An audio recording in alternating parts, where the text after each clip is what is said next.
আসসালামু আলাইকুম ভিউয়ার্স, ওয়াইএএম মিঠুন চ্যানেলের পক্ষ থেকে আপনাদের সবাইকে জানাই আন্তরিক শুভেচ্ছা এবং অভিনন্দন।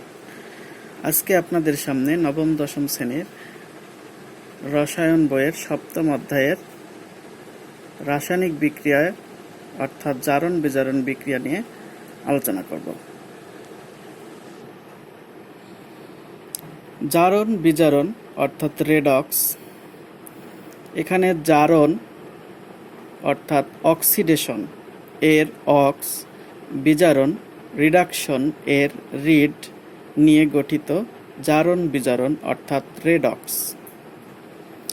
আজকে আপনাদের সামনে জারণ বিজারণ নিয়ে খুব সংক্ষিপ্ত আকারে আলোচনা করব, যাতে আপনারা খুব সহজেই জারণ বিজারণ বিক্রিয়াটি সুন্দরভাবে বুঝতে পারেন।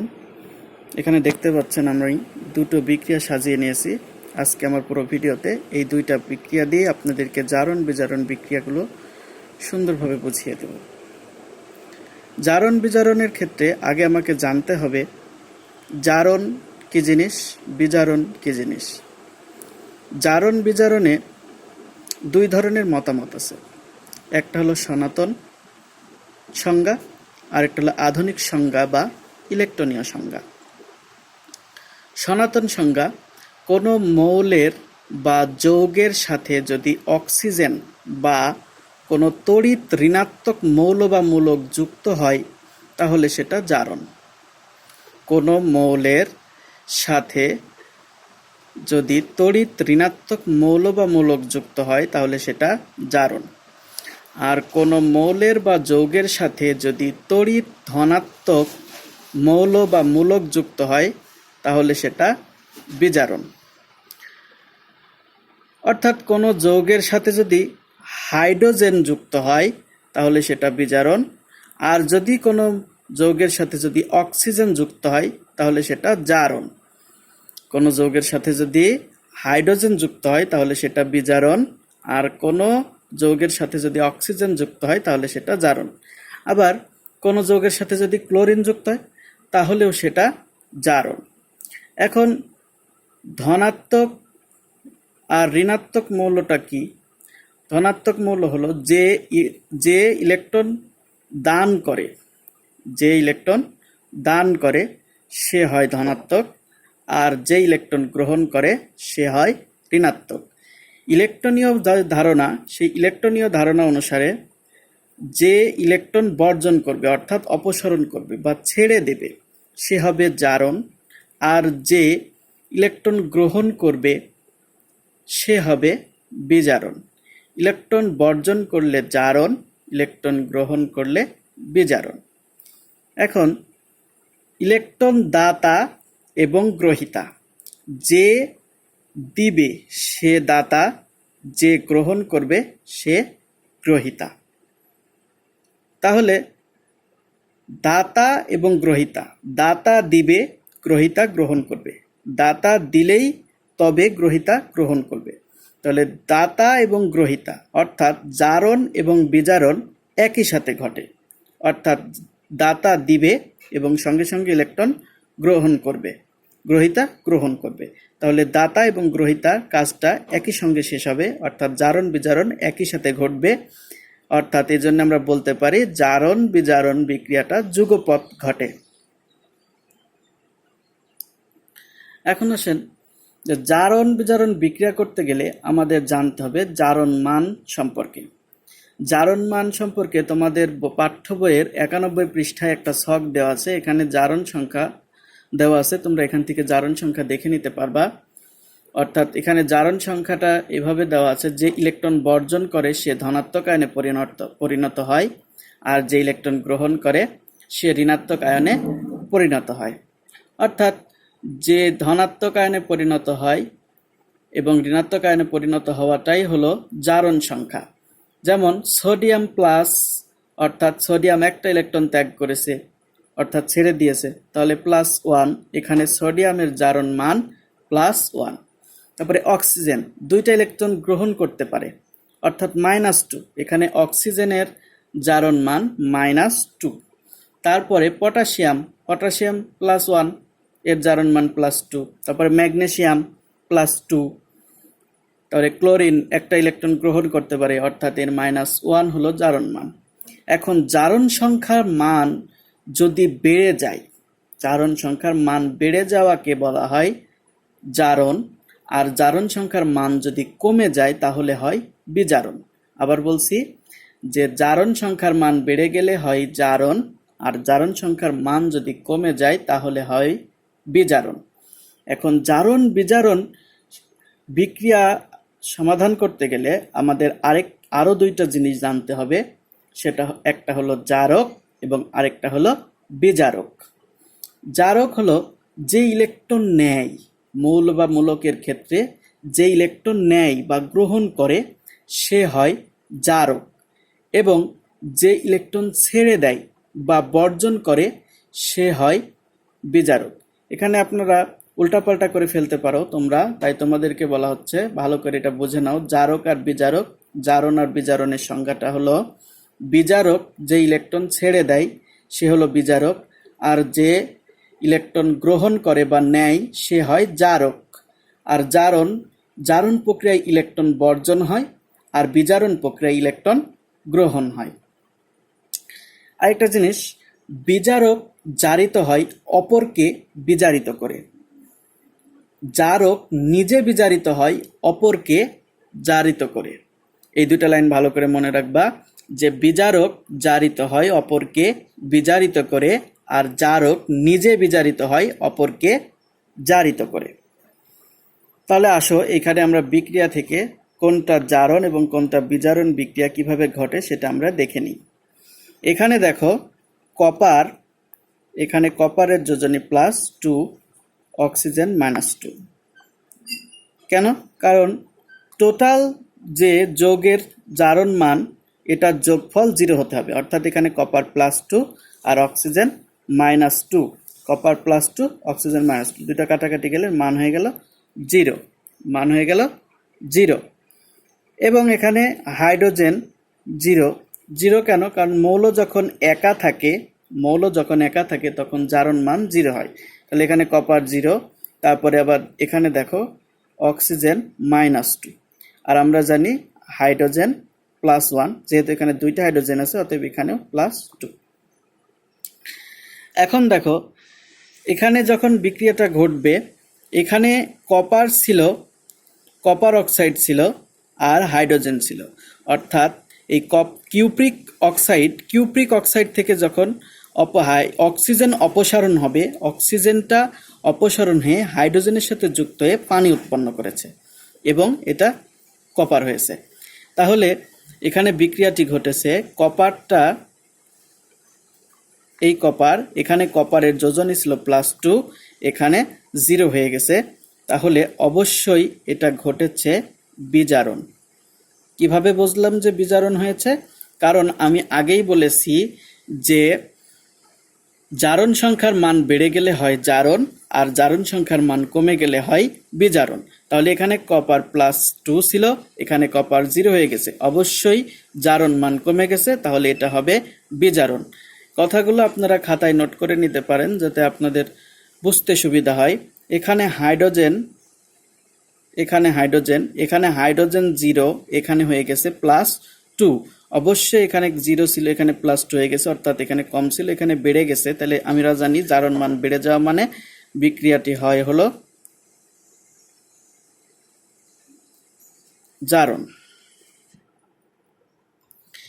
এখন এই জারণ বিজারণ বা রিডক্সটাই, প্রথমটা হয়েছে বিজারণ অর্ধবিক্রিয়া, পরেরটা হয়েছে জারণ অর্ধবিক্রিয়া। এখান থেকে আমরা কি করতে পারি যে বিজারণ অর্ধবিক্রিয়া,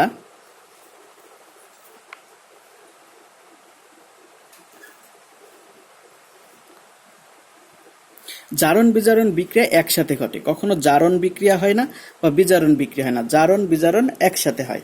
তাহলে এখানে প্রথমটা ঘটেছে বিজারণ অর্ধবিক্রিয়া, পরেরটা ঘটেছে জারণ অর্ধবিক্রিয়া, অর্থাৎ জারণ এবং বিজারণ একসাথে ঘটেছে। এজন্য আমরা বলতে পারি যে জারণ বিজারণ যুগপৎ ঘটে।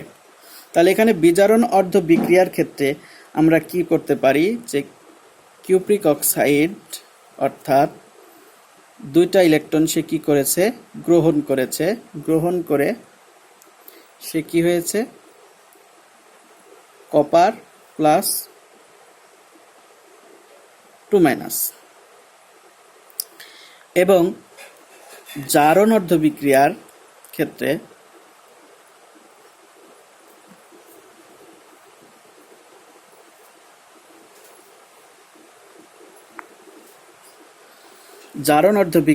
আমাদের কি হবে, এখানে হাইড্রোজেন দুইটা ইলেকট্রন কি করবে, ত্যাগ করবে। ত্যাগ করে কি হবে, সে ধনাত্মক আয়নে পরিণত হয়, এখানে 2 ইলেকট্রন। তাহলে এখানে যদি আমরা যোগ করি তাহলে এইটা আর এইটা কাটা যায়, কারণ এইটা এখানে দুইটা ইলেকট্রন ত্যাগ করেছিল, অর্থাৎ হাইড্রোজেনের সাথে মাইনাস অবস্থায় ছিল, ওই পারে গেলে প্লাস হয়েছে। আর এখানে দুইটা ইলেকট্রন সে গ্রহণ করেছিল, অর্থাৎ এখানে প্লাস হয়েছিল, তাই এটা কাটা গেলে এখানে আমাদের সাথে থাকে কপার অক্সাইড প্লাস H2। এখান থেকে আমাদের হয়েছে 2H প্লাস আর আছে প্লাস O2 2-, সরি এখানে একটা কপার আছে, কপার প্লাস। তাহলে এখান থেকে এটা যেটা উৎপন্ন হলো সেটা হলো H2, অর্থাৎ দুইটা হাইড্রোজেন আর একটা অক্সিজেন, অর্থাৎ H2O। তাহলে এটা যদি আমরা সাজায় লিখি, তাহলে সাজায় লিখলে হবে হলো কপার অক্সাইড প্লাস H2, এখান থেকে হয়েছে কপার প্লাস H2O। তাহলে এই বিক্রিয়াটার ক্ষেত্রে যদি পরীক্ষায় এরকম বিক্রিয়া আসে, আমরা দিয়ে বলে যে জারণ বিজারণ প্রক্রিয়া ব্যাখ্যা করো, তাহলে আমরা এখানে এভাবে করতে পারি যে এখানে কপারটা হলো ইলেকট্রন যেহেতু সে গ্রহণ করেছে, অর্থাৎ কপারটা হলো জারক, কারণ আমরা জানি জারক ইলেকট্রন গ্রহণ করে। তাহলে এখানে আমরা বলতে পারি যে কপার ইলেকট্রন, এখানে জারণ বিজারণ প্রক্রিয়া একসাথে ঘটেছে, কপার ইলেকট্রন কি করেছে, গ্রহণ করেছে এবং হাইড্রোজেন ইলেকট্রন বর্জন করেছে। তাহলে কপার একটি জারক, সে হাইড্রোজেনকে কি করেছে, সে হাইড্রোজেনকে জারিত করে, কপার একটি বিজারক, সে হাইড্রোজেনকে জারিত করে পানিতে পরিণত করেছে। এই বিক্রিয়াটার ক্ষেত্রে আমরা এভাবে বললাম যে কপার অক্সাইডটা কি হয়েছে, জারক, অর্থাৎ সে হাইড্রোজেনকে জারিত করে পানিতে পরিণত করেছে। আর হাইড্রোজেন একটা বিজারক, সে কি করেছে, কপার অক্সাইডকে বিজারিত করে কপারে পরিণত করেছে। অর্থাৎ আমি আগেই বলেছিলাম যে ওই দুইটা লাইন মনে রাখবা, যে বিজারক জারিত হয় অপরকে বিজারিত করে, আর জারক নিজে বিজারিত হয় অপরকে জারিত করে। জারক নিজে বিজারিত হয় অপরকে জারিত করে। তাহলে এখানে কপার অক্সাইডটা হলো জারক, সে নিজে হাইড্রোজেনকে কি করেছে, জারিত করেছে, হাইড্রোজেনকে জারিত করে পানি উৎপন্ন করেছে। আর এখানে হাইড্রোজেন যেহেতু ইলেকট্রন বর্জন করেছে, অর্থাৎ সে বিজারক, সে কি করেছে, কপার অক্সাইডকে বিজারিত করে কপারে পরিণত করেছে। এবার আমরা বলতে পারবো যে অর্থাৎ কিউপ্রিক অক্সাইড হাইড্রোজেনের সাথে বিক্রিয়া করে কপার এবং পানি উৎপন্ন করেছে, অর্থাৎ এটা একটা জারণ বিজারণ বিক্রিয়া। এর পরের বিক্রিয়াটাই দেখো, এখানে দেওয়া আছে ফেরিক ক্লোরাইড তারপর স্টেনাস ক্লোরাইডের সাথে বিক্রিয়া করে ফেরাস ক্লোরাইড ও স্টেনিক ক্লোরাইড উৎপন্ন করেছে। আসলে আঁশ এবং ইক, যোজনী কম হলে আঁশ এবং যোজনী বেশি হলে ইক হয়।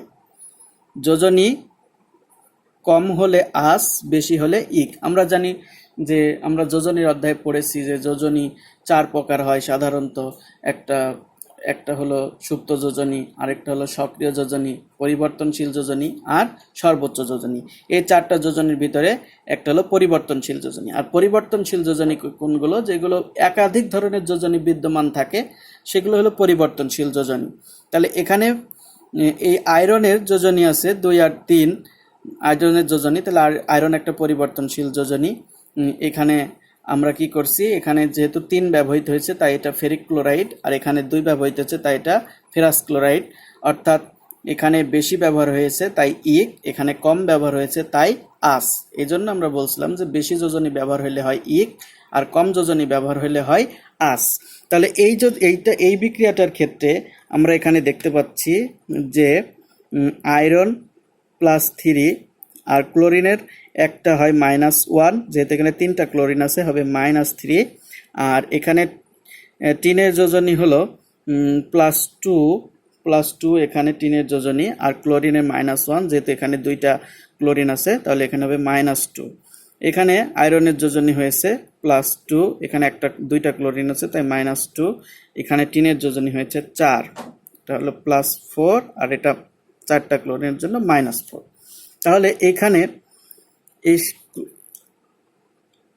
এখানে আয়রন বিক্রিয়া করেছে, তাহলে আয়রনের যোজনী ছিল 3, এখানে হয়ে গেছে 2, অর্থাৎ আয়রনের যোজনী কমে গেছে। আর আমরা বলেছি যে জারণ সংখ্যার মান যদি কমে যায় তাহলে সেটা হয় বিজারণ, আর জারণ সংখ্যার মান যদি বেড়ে যায় তাহলে হয় জারণ। তাহলে এখানে যেহেতু আয়রনের জারণ মান ছিল 3 হয়ে গেছে 2, অবশ্যই এর জারণ মান কমে গেছে, তাহলে এটা হবে বিজারণ, এটা হবে বিজারণ। আর এখানে টিনের যোজনীতে একটু টিনের জারণ মান খেয়াল করি, এখানে টিনের জারণ মান ছিল +2, এখানে হয়েছে +4, অর্থাৎ এখানে বেড়ে গেছে, তাহলে এটা হবে জারণ।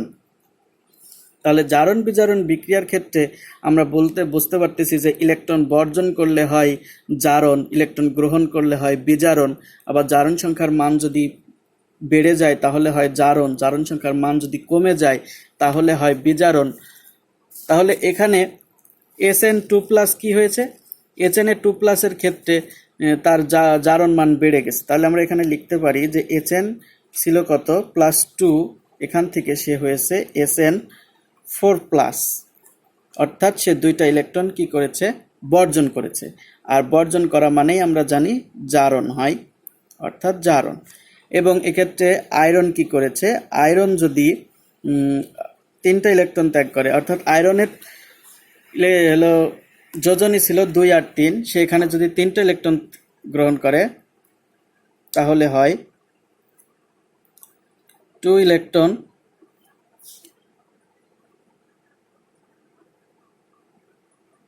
+2 Fe+2,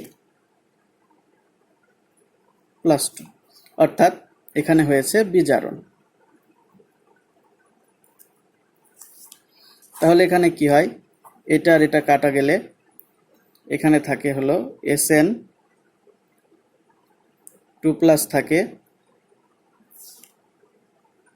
এবং কি থাকে +2, এখানে থাকে SN2+ +2 Fe3+, এখানে থেকে 2টা ইলেকট্রন চলে গেলে হলো SN4+ এবং 2 Fe2+। তাহলে এই বিক্রিয়া থেকে আমরা কোন সিদ্ধান্তে উপনীত হতে পারি যে SnCl2 + 2 FeCl3, এখান থেকে আমাদের বিক্রিয়া হয়েছে SnCl4 + 2 FeCl2, অর্থাৎ এটা আমাদের একটা জারণ বিজারণ বিক্রিয়া একসাথে ঘটেছে, যুগপৎ ঘটেছে। তোমরা এইটাকে ব্যাখ্যা করবা যে জারণ মান কম থেকে বেড়ে গেছিল, এখানে টিনের 2 ছিল 4 হয়েছে, অর্থাৎ এটা একটা জারণ অর্ধ বিক্রিয়া। আর এখানে আয়রনের +3 ছিল +2 হয়েছে, অর্থাৎ এখানে বিজারণ অর্ধ বিক্রিয়া ঘটেছে। তাহলে এই দুটা মিলে একসঙ্গে জারণ আর বিজারণ ঘটেছে, তাই এটা একটা জারণ বিজারণ বিক্রিয়া। আশা করছি তোমরা এই ভিডিও থেকে জারণ বিজারণ বিক্রিয়াগুলো খুব সুন্দরভাবে বুঝতে পেরেছ। যদি আমার ভিডিওটি ভালো লাগে তাহলে একটি লাইক দিবে, এবং তুমি যদি আমার চ্যানেলে নতুন হয়ে থাকো অবশ্যই আমার চ্যানেলটিকে সাবস্ক্রাইব করবে, যাতে আমার পরবর্তী ভিডিওগুলো পেয়ে যাও সবার আগে। আশা করি সবাই ভালো থাকবেন, সুস্থ থাকবেন। আসসালামু আলাইকুম।